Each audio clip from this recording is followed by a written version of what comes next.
ನಮಸ್ತೆ ಎಲ್ಲರಿಗೂ, welcome to Akash shines. ಇವತ್ತಿನ ವಿಡಿಯೋದಲ್ಲಿ ನಾನು ನಿಮಗೊಂದು ಕಥೆ ಹೇಳ್ತೀನಿ.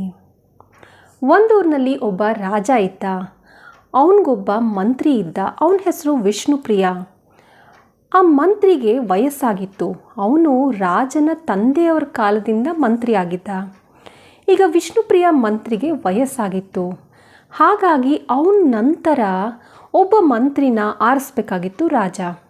ಹಾಗಾಗಿ ರಾಜ ಒಂದು ಸರಿ ಅವನ ರಾಜ್ಯದಲ್ಲಿರೋ ರಾಜಗುರುನ ಕರೆದು ಈ ಜವಾಬ್ದಾರಿನ ಕೊಡ್ತಾನೆ. ನಿಮ್ಮ ಗುರುಕುಲದಲ್ಲಿ ಎಷ್ಟೊಂದು ಜನ ವಿದ್ಯಾವಂತರಾಗಿ ಪ್ರತಿ ವರ್ಷ ಹೊರಗಡೆ ಬರ್ತಾರೆ. ನೀವು ಯಾರು ಒಬ್ಬನ್ನ ತುಂಬ ಸಾಮರ್ಥ್ಯ ಇರುವಂಥ ಒಬ್ಬ ವ್ಯಕ್ತಿನ ನಮ್ಮ ರಾಜ್ಯದ ಮುಂದಿನ ಮಂತ್ರಿಯಾಗಿ ಆಯ್ಕೆ ಮಾಡಬೇಕು. ನಾಳೆ ಅಂಥವನ್ನ ಒಬ್ಬನ್ನ ನನ್ನ ಕಣ್ಮುಂದೆ ತಂದು ನಿಲ್ಲಿಸ್ಬೇಕು ದರ್ಬಾರ್ನಲ್ಲಿ ಅಂತ ರಾಜಗುರುಗಳಿಗೆ ಹೇಳ್ತಾನೆ ರಾಜ. ರಾಜಗುರು ತುಂಬ ಯೋಚನೆ ಮಾಡಿ ಅವನ 3 ಜನ ಶಿಷ್ಯಂದಿರನ್ನ ಮಾರನೆಯ ದಿನ ಅವನ ರಾಜನ ದರ್ಬಾರ್ನಲ್ಲಿ ತಂದು ನಿಲ್ಲಿಸ್ತಾನೆ. ಮೋಹನ, ಸೋಹನ ಮತ್ತು ರೋಹನ, ಇವರೇ 3 ಸಮರ್ಥರಾದ ಯುವಕರು. ತುಂಬ ಸಾಮರ್ಥ್ಯದಿಂದ ಕೂಡಿದ್ದಾರೆ. ನಮ್ಮ ರಾಜ್ಯದ ಮಂತ್ರಿಯಾಗಕ್ಕೆ ಯೋಗ್ಯರಾಗಿದ್ದಾರೆ. ಈ 3 ಜನದಲ್ಲಿ ಒಬ್ಬರನ್ನ ಆಯ್ಕೆ ಮಾಡೋ ಜವಾಬ್ದಾರಿ ನಿಮ್ಮದು ಅಂತ ರಾಜಗುರು ಹೇಳ್ತಾನೆ. ರಾಜ ಮತ್ತು ವಿಷ್ಣುಪ್ರಿಯ ಮಂತ್ರಿ ಸೇರಿ ಆ 3 ಜನರನ್ನು ತುಂಬ ರೀತಿಯಾಗಿ ಪರೀಕ್ಷಿಸ್ತಾರೆ. ತುಂಬ ಟೆಸ್ಟ್ಗಳು ಕೊಡ್ತಾರೆ ಅವ್ರಿಗೆ. ಆದರೆ ಎಲ್ಲ ಟೆಸ್ಟ್ಗಳಲ್ಲೂ ಆ 3 ಜನನು ಉತ್ತೀರ್ಣರಾಗ್ತಾರೆ. ಎಲ್ಲದರಲ್ಲೂ ಚೆನ್ನಾಗಿ ಪಾಸ್ ಆಗ್ತಾರೆ. ಯಾರನ್ನು ಮಂತ್ರಿ ಮಾಡ್ಕೊಳ್ಬೇಕು ಅಂತ ಗೊಂದಲ ಆಗೋಕ್ಕೆ ಶುರುವಾಗತ್ತೆ ರಾಜಂಗೂ ಮತ್ತು ಈಗಿದ್ದಿದ್ದ ವಿಷ್ಣುಪ್ರಿಯ ಮಹಾಮಂತ್ರಿಗೂ. ಮಾರನೇ ದಿನ ವಿಷ್ಣುಪ್ರಿಯ ಮಂತ್ರಿ ಏನು ಮಾಡ್ತಾನೆ, ಆ 3 ಜನ ಇರೋ ಹತ್ರ ಹೋಗಿ 3 ಜನನೂ ತನ್ನ ಆಸ್ಥಾನಕ್ಕೆ ಕರೆಸ್ಬಿಟ್ಟು ಹೇಳ್ತಾರೆ, ರಾಜಾಜ್ಞೆ ಆಗಿದೆ. ರಾಜನಿಗೆ ಕಾಡಿನಲ್ಲಿ ಸಿಗೋ ಅಂಥ ಒಳ್ಳೆ ಹಣ್ಣುಗಳನ್ನ ತಿನ್ನಬೇಕು ಅಂತ ಆಸೆ ಆಗಿದೆ. ಹಾಗಾಗಿ ನೀವು 3 ಜನನು ಈಗಲೇ ಕಾಡಿಗೆ ಹೋಗಿ ನಿಮ್ಮೆಲ್ಲರಿಗೂ ಒಂದೊಂದು ಚೀಲ ಕೊಟ್ಟಿದ್ದೀನಿ. ಆ ಚೀಲದಲ್ಲಿ ರಾಜನಿಗೆ 1 ತಿಂಗಳು ಆಗುವಂಥ ಹಣ್ಣುಗಳನ್ನ ತರಬೇಕು. ಕಾಡಿನಲ್ಲಿ ವನ್ಯಮೃಗಗಳಿಂದ ಏನಾದ್ರು ತೊಂದರೆ ಆದರೆ ಅಂತ ನಮ್ಮ ಸೈನಿಕರನ್ನು ಕೂಡ ನಿಮ್ಮ ಜೊತೆ ಕಳಿಸ್ತಾ ಇದ್ದೀನಿ. ಆದರೆ ನೀವು 3 ಜನನು ಈ ಆಸ್ಥಾನದಿಂದ ಹೊರಗಡೆ ಹೋದ ನಂತರ ಯಾವುದೇ ರೀತಿಯಾಗಿ ಚರ್ಚೆ ಮಾಡೋ ಅಂತಿಲ್ಲ. 3 ಜನನು ಬೇರೆ ಬೇರೆ ದಿಕ್ಕಿನಲ್ಲಿ ಹೋಗಬೇಕು. ಬೇರೆ ಬೇರೆ ದಿಕ್ಕಿನಲ್ಲಿ ಹೋಗಿ ಕಾಡಲ್ಲಿ ಹಣ್ಣುಗಳನ್ನ 1 ತಿಂಗಳಿಗಾಗುವಷ್ಟು ಹಣ್ಣುಗಳನ್ನ ಈ ಚೀಲದಲ್ಲಿ ತುಂಬಿಸ್ಕೊಂಡು ತರಬೇಕು ಅಂತ ಆಜ್ಞೆ ಮಾಡ್ತಾನೆ. ಇದು ರಾಜಾಜ್ಞೆ ಅಂತ ಮಂತ್ರಿ ಆ 3 ಜನಕ್ಕೂ ಹೇಳ್ತಾರೆ. 3 ಜನನು ಅವ್ರವ್ರ ಚೀಲಗಳು ತಗೊಂಡು ಕಾಡಿಗೆ ಹೋಗ್ತಾರೆ. ಹೋಗಿ ಚೀಲದಲ್ಲಿ ಹಣ್ಣುಗಳನ್ನ ತುಂಬಿಸ್ಕೊಂಡು ಆಸ್ಥಾನಕ್ಕೆ ಬರ್ತಾರೆ ಸಂಜೆ ಅಷ್ಟರಲ್ಲಿ. ಬಂದ ತಕ್ಷಣ ಈ ಮಹಾಮಂತ್ರಿ ವಿಷ್ಣುಪ್ರಿಯ ಮಹಾಮಂತ್ರಿ 3 ಜನಕ್ಕೂ ಹೇಳ್ತಾನೆ, ರಾಜಾಜ್ಞೆ ಆಗಿದೆ, ನಿಮ್ಮ 3 ಜನನು ಸೆರೆಮನೆಗೆ ಹಾಕಬೇಕಂತೆ ಅಂತ ಹೇಳ್ತಾನೆ. 3 ಜನನು ಬೇರೆ ಬೇರೆಯಾದ ಪ್ರತ್ಯೇಕವಾದ ಸೆರೆಮನೆಗಳಿಗೆ ಹಾಕ್ತಾರೆ. ಮತ್ತು ಮಹಾಮಂತ್ರಿ ವಿಷ್ಣುಪ್ರಿಯ ಇನ್ನೊಂದು ವಿಷಯ ಹೇಳ್ತಾರೆ, 3 ಜನಕ್ಕೂ ಆಹಾರ ಕೊಡೋಂಗಿಲ್ಲ. ಇವ್ರನ್ನ 1 ತಿಂಗಳುಗಳ ಕಾಲ ಸೆರೆಮನೆಯಲ್ಲಿ ಇಟ್ಟಿರಬೇಕು. ಅವ್ರಿಗೆ ಯಾವುದೇ ರೀತಿಯಾದ ಊಟ ಕೊಡೋ ಹಾಗಿಲ್ಲ. ಆದರೆ ಅವ್ರು ತಂದಿರುವಂಥ ಚೀಲ, ಕಾಡಿನಿಂದ ಹಣ್ಣು ತುಂಬಿಸ್ಕೊಂಡು ಬಂದಿದ್ದಾರಲ್ಲ, ಆ ಚೀಲನ ಅವ್ರ ಜೊತೆನೇ ಇಟ್ಟಿರ್ತೀವಿ. ಅವ್ರಿಗೇನಾದ್ರು ಹಸಿವಾದರೆ 3 ಜನನು ಅವ್ರಿಗೆ ಬೇಕಾದಂಥ ಹಣ್ಣುಗಳನ್ನ ಎಷ್ಟು ಬೇಕೋ ಅಷ್ಟು ಆ ಚೀಲ ಖಾಲಿನೂ ಮಾಡ್ಬೋದು. ಅವ್ರು ತಿಂದು 1 ತಿಂಗಳುಗಳ ಕಾಲ ಸೆರೆಮನೇಲಿ ಇರಬೇಕು ಅಂತ ಹೇಳಿಬಿಟ್ಟು ಹೋಗ್ತಾನೆ ವಿಷ್ಣುಪ್ರಿಯ. 3 ಜನಕ್ಕೂ ಸೆರೆಮನೆಗೆ ಹಾಕ್ತಾರೆ. ಮಹಾಮಂತ್ರಿ ಕಾವಲ್ಗಾರಂಗೆ ಹೇಳಿರ್ತಾನೆ, ಏನೇನು ಬದಲಾವಣೆ ಆಗುತ್ತೆ, ಏನಾಗುತ್ತೆ ನನಗೆ ತಿಳಿಸ್ತಾ ಇರಬೇಕು ಅಂತ ಹೇಳಿರ್ತಾನೆ. ಮೊದಲನೇ ಅವನು ಮೋಹನ. ಅವನು ಪ್ರಾಮಾಣಿಕ ವ್ಯಕ್ತಿ. ರಾಜ ತಿನ್ನಬಹುದಾದಂಥ ಹಣ್ಣುಗಳನ್ನು ತರಬೇಕು ಅನ್ನೋ ಕೆಲಸ ನನಗೊಪ್ಪಿಸಿದಾರಲ್ಲ ಅಂತ ಸಂತೋಷ ಪಟ್ಕೊಂಡು ತನ್ನ ಕೈಲಾದಷ್ಟು ಮರನ ಹತ್ತಿ ಒಳ್ಳೆ ರುಚಿಯಾದ ಹಣ್ಣುಗಳನ್ನು ತರ್ತಾನೆ. 1 ತಿಂಗಳುಗಳ ಕಾಲ ಅಂತ ಸೂಚನೆ ಕೊಟ್ಟಿರ್ತಾನೆಲ್ಲ ಮಹಾಮಂತ್ರಿ. ಹಾಗಾಗಿ ರಾಜ ಈ ತಕ್ಷಣ ಈ 1 ವಾರದಲ್ಲಿ ತಿನ್ನಬಹುದಾದಂಥ ಹಣ್ಣುಗಳು, ನಂತರದಲ್ಲಿ ತಿನ್ನಬಹುದಾದಂಥ ಇನ್ನೂ ಅಷ್ಟು ಮಾಗಿಲ್ಲದೆ ಇರೋ ಅಂಥ ಸ್ವಲ್ಪ ಕಾಯಿರೋ ಅಂಥ ಹಣ್ಣುಗಳು, ಆಮೇಲೆ ಇನ್ನೊಂದು 15 ದಿನ 20 ದಿನ ಬಿಟ್ಟು ತಿನ್ನಬಹುದಾದಂಥ ಹಣ್ಣುಗಳು ಅಂತ 3 ಕ್ಯಾಟಗರಿನಲ್ಲಿ ಒಳ್ಳೊಳ್ಳೆ ಹಣ್ಣುಗಳನ್ನು ಸಾಧ್ಯವಾದಷ್ಟು ಮರ ಹತ್ತಿ ಕಿತ್ಕೊಂಡು ತೊಗೊಂಡು ಬಂದಿರ್ತಾನೆ ಚೀಲದಲ್ಲಿ. ಹಾಗಾಗಿ 1 ತಿಂಗಳು ಅವನು ಎಲ್ಲ ಹಣ್ಣುಗಳನ್ನು ತಿಂತಾನೆ, ಸಮಾಧಾನವಾಗಿರ್ತಾನೆ, ಖುಷಿಯಾಗಿರ್ತಾನೆ, ಸೆರೆಮನೆಯಲ್ಲಿ ಆರಾಮಾಗಿರ್ತಾನೆ. 2ನೇವನು ಸೋಹನ. ಅವನು ಮೋಹನಂತರ ಪ್ರಾಮಾಣಿಕ ವ್ಯಕ್ತಿ ಅಲ್ಲ.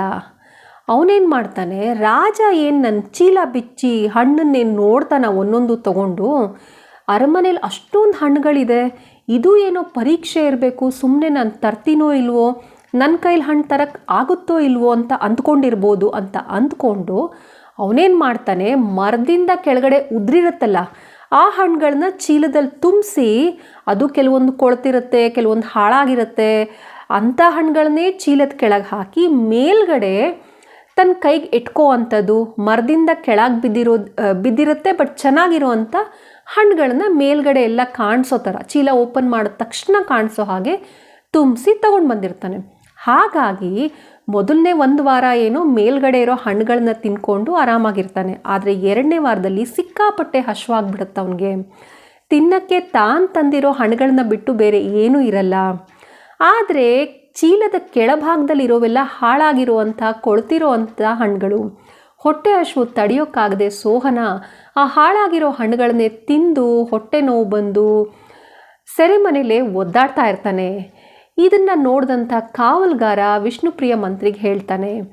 ಹಾಗಾಗಿ ಸೋಹನನ್ನು ಆಚೆ ಕರೆದು ವಿಷ್ಣುಪ್ರಿಯ ಅವನಿಗೆ ಚಿಕಿತ್ಸೆ ಕೊಡಿಸ್ತಾನೆ. ಇನ್ನು 3ನೇವನು ರೋಹನ. ಅವನು ಅತಿ ಅಪ್ರಾಮಾಣಿಕ, ಕುತಂತ್ರಿ. ಅವನು ಸಾಮರ್ಥ್ಯ, ಬುದ್ಧಿವಂತಿಕೆ ಎಲ್ಲ ಇತ್ತು, ಆದರೆ ಮಹಾನ್ ಸ್ವಾರ್ಥಿ. ಅವನು ಯೋಚನೆ ಮಾಡ್ತಾನೆ, ರಾಜ ಏನು ನಾನು ತಂದಿರೋ ಹಣ್ಣುಗಳಿಗೋಸ್ಕರ ಕಾಯ್ತಾ ಇರ್ತಾನ? ಪ್ರತಿದಿನ ದರ್ಬಾರಿಗೆ ಬರೋ ಅಂಥ ಜನರು ರಾಜಂಗೆ ಬೇಕಾದಂಥ ಅವರು ಬೆಳೆದಿರೋ ಅಂಥ ಒಳ್ಳೊಳ್ಳೆ ಹಣ್ಣುಗಳನ್ನ ತೋಟದಿಂದ ತಂದು ಕೊಡ್ತಾರೆ. ಹಾಗಿರಬೇಕಾದ್ರೆ ನಾನು ಕಾಡಿಂದ ತಂದಿರೋ ಹಣ್ಣುಗಳನ್ನ 1 ತಿಂಗಳು ಇಟ್ಕೊಂಡು ರಾಜ ಯಾಕೆ ತಿಂತಾನೆ?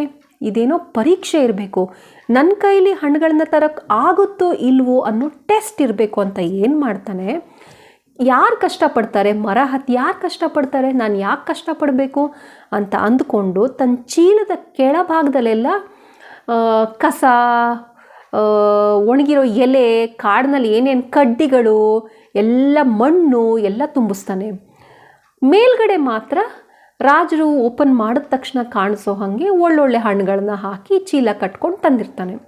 ಹಾಗಾಗಿ ಮೊದಲನೇ 1 ವಾರದಲ್ಲಿ ಅವನ ಮೇಲ್ಗಡೆ ಇಟ್ಟಿರುವಂಥ ಹಣ್ಣುಗಳನ್ನು ಹೇಗೋ ತಿಂದು ಆ ನಂತರದಲ್ಲೂ ಒದ್ದಾಡ್ಕೊಂಡು ಹೇಗೋ ಬದುಕ್ತಾನೆ. ಆದರೆ 2ನೇ ವಾರದಲ್ಲಿ ತಿನ್ನೋಕ್ಕೇನೂ ಇರಲ್ಲ. ಚೆನ್ನಾಗಿ 3 ಹೊತ್ತು ಓದ್ಕೊಂಡು ಬಂದಿರೋವಂಥ ವ್ಯಕ್ತಿಗಳಿಗೆ ಹೊಟ್ಟೆ ಹಸಿವು ತಡೆಯೋಕ್ಕಾಗತ್ತಾ? ಕೆಲಸ ಮಾಡೇ ಅಭ್ಯಾಸ ಇಲ್ಲದೆ ಇರೋರಿಗೆ ಹೊಟ್ಟೆ ಹಸಿವು ತಡ್ಕೊಂಡು ಬದುಕಿರೋಕ್ಕಾಗತ್ತಾ?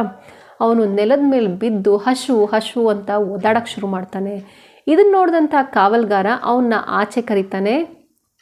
ಆಚೆ ಕರ್ಕೊಂಡೋಗಿ ವಿಷ್ಣುಪ್ರಿಯ ಮಂತ್ರಿ ಮುಂದೆ ನಿಲ್ಲಿಸ್ತಾನೆ. ವಿಷ್ಣುಪ್ರಿಯ ಮಂತ್ರಿ ಅವನಿಗೆ ಊಟ ಕೊಟ್ಟಾದಮೇಲೆ ಅವನು ಮಾಡಿದಂಥ ಕೆಲಸಕ್ಕೆ ಶಿಕ್ಷೆ ಕೊಡ್ತಾನೆ. ಈ ಕಡೆ ಸೋಹನಂಗೂ ಚಿಕಿತ್ಸೆ ನೀಡಿದ ನಂತರ ಅವನು ಮಾಡಿದಂಥ ಕೆಲಸಕ್ಕೆ ಶಿಕ್ಷೆ ಕೊಡ್ತಾನೆ. ಇನ್ನು 1 ತಿಂಗಳುಗಳ ಕಾಲ ಈ ಕಡೆ ಸೆರೆಮನೆಯಲ್ಲಿದ್ದ ಮೋಹನ ಆರಾಮಾಗಿ ಹಣ್ಣು ತಿನ್ಕೊಂಡಿರ್ತಾನೆ. 1 ತಿಂಗಳ ನಂತರ ರಾಜ ಮತ್ತು ವಿಷ್ಣುಪ್ರಿಯ ಮಂತ್ರಿ ಸೆರೆಮನೆಗೆ ಬಂದು ಆ ಬೀಗ ಓಪನ್ ಮಾಡಿ ಮೋಹನನ್ನು ಅಲ್ಲಿಂದ ಡೈರೆಕ್ಟಾಗಿ ದರ್ಬಾರಿಗೆ ಕರ್ಕೊಂಡೋಗಿ ಅವನು ವಿಷ್ಣುಪ್ರಿಯ ಮಂತ್ರಿ ನಂತರ ಈ ರಾಜ್ಯದ ಮುಖ್ಯಮಂತ್ರಿ ಅಂತ ಎಲ್ಲ ಜನರ ಮುಂದೆ ಘೋಷಿಸ್ತಾರೆ. ಎಲ್ಲರಿಗೂ ತುಂಬ ಸಂತೋಷ ಆಗುತ್ತೆ, ನಮ್ಮ ರಾಜ್ಯಕ್ಕೆ ಒಳ್ಳೆ ಮಂತ್ರಿ ಸಿಕ್ಕಿದ್ದಾನೆ ಅಂತ. ಆದರೆ ಪಾಪ ಮೋಹನಂಗೆ ಇದ್ಯಾವುದು ಅರ್ಥ ಆಗಲ್ಲ. ಇದೆಲ್ಲ ಕಾರ್ಯಕ್ರಮ ಮುಗಿದಾದ್ಮೇಲೆ ಅವನನ್ನು ಮಂತ್ರಿ ಅಂತ ಘೋಷಿಸಿದ ಮೇಲೆ ಮೋಹನ ವಿಷ್ಣುಪ್ರಿಯ ಮಹಾಮಂತ್ರಿ ಹತ್ರ ಹೋಗಿ ಕೇಳ್ತಾನೆ, ಮಹಾಮಂತ್ರಿಗಳೇ, ನನಗೆ ಏನಾಗ್ತಿದೆ ಅಂತ ಅರ್ಥ ಆಗ್ತಿಲ್ಲ, ನೀವೇನು ಟೆಸ್ಟ್ ಮಾಡಿಲ್ಲ, ನಮ್ಮನ್ನು ಹಣ್ಣು ತರಕ್ಕೆ ಕಳಿಸಿದ್ರಿ, ಆಮೇಲೆ ಸೆರೆಮನೆಗೆ ಹಾಕಿದ್ರಿ, ಏನಾಗ್ತಾ ಇದೆ ಅಂತ ಕೇಳ್ತಾನೆ. ಆವಾಗ ವಿಷ್ಣುಪ್ರಿಯ ಮಂತ್ರಿ ಎಲ್ಲ ವಿಷಯಗಳನ್ನು ಹೇಳ್ತಾನೆ. ಇದು ಒಂದು ಟೆಸ್ಟ್ ಆಗಿತ್ತು ಅನ್ನೋದು ನಿಜ, ನಿಮ್ಮನ್ನ ಕಾಡಿಗೆ ಕಳಿಸಿದ್ದು 1 ತಿಂಗಳಿಗೆ ಆಗುವಷ್ಟು ಹಣ್ಣು ತರಿಸಿದ್ದು, ಆದರೆ ಸೋಹನ ರೋಹನ ಏನು ಮಾಡಿದ್ರು ಅನ್ನೋದು ಎಕ್ಸ್ಪ್ಲೇನ್ ಮಾಡ್ತಾನೆ. ಆಮೇಲೆ ಹೇಳ್ತಾನೆ, ನಮ್ಮ ದೇಶಕ್ಕೆ ಸಮರ್ಥವಾದ ಮುಖ್ಯಮಂತ್ರಿ ಬೇಕು, ಅವನು ತುಂಬ ಬುದ್ಧಿವಂತ ಆಗಿರಬೇಕು ಅನ್ನೋದು ಸತ್ಯ. ಆದರೆ ಬುದ್ಧಿವಂತಿಕೆ ಜೊತೆ ಅವನಲ್ಲಿ ಮಾನವೀಯ ಗುಣಗಳಿರಬೇಕು, ಅವನಲ್ಲಿ ಒಳ್ಳೆತನ ಇರಬೇಕು, ಅವನಿಗೆ ಬೇರೆಯವ್ರ ಬಗ್ಗೆ ಅನುಕಂಪ ಇರಬೇಕು, ಬೇರೆಯವ್ರಿಗೆ ಸಹಾಯ ಮಾಡುವಂಥ ಒಳ್ಳೆ ಮನಸ್ಸಿರಬೇಕು. ನಿನಗೆ ರಾಜ ಚೆನ್ನಾಗಿ ತಿನ್ನಲಿ ಅಂತ ತುಂಬ ಇಷ್ಟಪಟ್ಟು ಖುಷಿಪಟ್ಟು ಒಳ್ಳೊಳ್ಳೆ ಹಣ್ಣುಗಳನ್ನ ತಂದಿದೆಯಾ. 1 ತಿಂಗಳುಗಳ ಕಾಲ ಅಂತ ಹೇಳಿದಾಗ ಅದಕ್ಕೆ ತಕ್ಕನಾದ ಹಣ್ಣುಗಳನ್ನ 1 ವಾರಕ್ಕಾಗುವಷ್ಟು, 10 ದಿನಕ್ಕೆ ಬೇಕಾಗುವಷ್ಟು, 15 ದಿನ ಆದಮೇಲೆ ಉಪಯೋಗಿಸುವಂಥ ಹಣ್ಣುಗಳನ್ನ ಪ್ಲ್ಯಾನ್ ಮಾಡ್ಕೊಂಡು ತಂದಿದೆಯಾ. ನಮ್ಮ ರಾಜ ಅನ್ನೋ ಅಭಿಮಾನ ನಿನಗಿದೆ, ನೀನು ಅವನಿಗೆ ಬೇಕಾದಂಥ ಹಣ್ಣುಗಳು ಅಂತ ತುಂಬ ಯೋಚನೆ ಮಾಡಿ ಮರ ಎಲ್ಲ ಹತ್ತು ಕಿತ್ಕೊಂಡು ಹುಡುಕಿ ಕಷ್ಟಪಟ್ಟು ತಂದಿದೆಯಾ ಅಂತ ನಮ್ಮ ಸೈನಿಕರಿಂದ ನನಗೆ ಗೊತ್ತಾಗಿದೆ. ಇಂತಹ ಒಳ್ಳೆ ಮನಸ್ಸಿರೋ ವ್ಯಕ್ತಿನೇ ನಮ್ಮ ರಾಜ್ಯಕ್ಕೆ ಮುಖ್ಯಮಂತ್ರಿ ಆಗಬೇಕು. ಜನಗಳ ಕಷ್ಟಕ್ಕೆ, ಜನರ ನೋವಿಗೆ ಸ್ಪಂದಿಸೋ ಅಂಥ ವ್ಯಕ್ತಿ ನಮಗೆ ಬೇಕಾಗಿತ್ತು. ಹಾಗಾಗಿ ನಿನ್ನನ್ನು ನನ್ನ ನಂತರದ ಮಂತ್ರಿ ಅಂತ ಘೋಷಣೆ ಮಾಡಲಾಗಿದೆ ಅಂತ ಮೋಹನಂಗೆ ಎಕ್ಸ್ಪ್ಲೇನ್ ಮಾಡ್ತಾರೆ. ನಿಮಗೆಲ್ಲರಿಗೂ ಈ ಕತೆ ಇಷ್ಟ ಆಗಿದೆ ಅಂತ ನಾನು ಭಾವಿಸ್ತೀನಿ. ಬೇರೆಯವ್ರ ಮುಂದೆ ನಾವು ನಡ್ಕೊಳೋ ರೀತಿ, ಬೇರೆಯವ್ರ ಮುಂದೆ ನಾವಿರೋ ರೀತಿ ಮಾತ್ರ ನಮ್ಮ ವ್ಯಕ್ತಿತ್ವ ಆಗಲ್ಲ.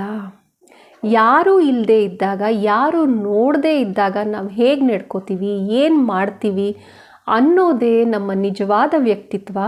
ಮತ್ತು ಅಂಥ ವ್ಯಕ್ತಿತ್ವಕ್ಕೆ ಜೀವನ ಖಂಡಿತವಾಗಿಯೂ ಉಡುಗೊರೆ ಕೊಟ್ಟೇ ಕೊಡುತ್ತೆ ಅಂತ ಹೇಳ್ತಾ ನಾನು ಈ ವಿಡಿಯೋನ ಇಲ್ಲಿಗೆ ಮುಗಿಸ್ತಾ ಇದ್ದೀನಿ. ನೀವಿನ್ನೂ ಆಕಾಶ ಶೈನ್ಸ್ಗೆ ಸಬ್ಸ್ಕ್ರೈಬ್ ಆಗಿಲ್ಲ ಅಂದರೆ ದಯವಿಟ್ಟು ಈ ಕೂಡಲೇ ಸಬ್ಸ್ಕ್ರೈಬ್ ಆಗಿ. ಈ ವಿಡಿಯೋನ ನಿಮ್ಮ ಫ್ರೆಂಡ್ಸ್, ಫ್ಯಾಮಿಲಿಯೊಂದಿಗೆ ಶೇರ್ ಮಾಡಿ. ವಿಡಿಯೋ ಇಷ್ಟ ಆಗಿದರೆ ಒಂದು ಲೈಕ್ ಮಾಡಿ. ಮತ್ತೆ ಸಿಗೋಣ ಮುಂದಿನ ವಿಡಿಯೋದಲ್ಲಿ. ಅಲ್ಲಿವರೆಗೂ ನೋಡ್ತಾ ಇರಿ ಆಕಾಶ ಶೈನ್ಸ್. ನಿಮ್ಮ ಸಮಯಕ್ಕೆ ಧನ್ಯವಾದಗಳು. ನಮಸ್ತೆ.